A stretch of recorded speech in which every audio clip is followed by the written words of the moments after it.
and that we're not going to be in a situation where people... The Republican drive to oust U.S. Representative Liz Cheney as a party leader for criticizing former President Donald Trump gained steam on Wednesday as top Republicans and Trump himself backed one of his staunchest allies as her replacement. Congresswoman Elise Stefanik was endorsed by number 2 House Republican Steve Scalise for Cheney's job as chair of the party's conference, the third highest Republican position. The move appeared to make certain a vote on Cheney's future as early as next Wednesday. Cheney has repeatedly refuted Trump's false claim that the 2020 election was stolen, has called on Republicans to be a, quote, party of truth, and has warned that Trump's falsehoods about the election are, quote, poisoning our democratic system. Democratic President Joe Biden said the Republican Party is having an identity crisis. It seems as though the Republican Party is trying to identify what it stands for.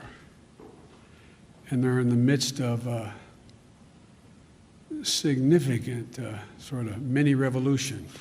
In a statement released Wednesday, Trump said, quote, Elise Stefanik is a far superior choice, and she has my complete and total endorsement for GOP conference chair. The Congresswoman responded in a tweet, quote, thank you, President Trump, for your 100% support for House GOP conference chair. We are unified and focused on firing Pelosi and winning in 2022. A source who spoke on condition of anonymity said Trump spoke with Stefanik by phone on Wednesday. The Wall Street Journal's conservative editorial page also urged Republicans not to oust Cheney, writing, quote, purging Liz Cheney for honesty would diminish the party. Cheney, the daughter of former Vice President Dick Cheney, held off an initial challenge to her leadership position earlier this year after joining 9 other House Republicans in impeaching Trump. Cheney's office did not respond to requests for comment.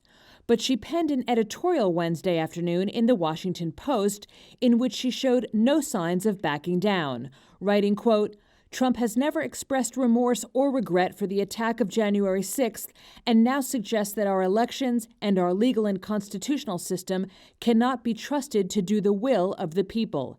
This is immensely harmful.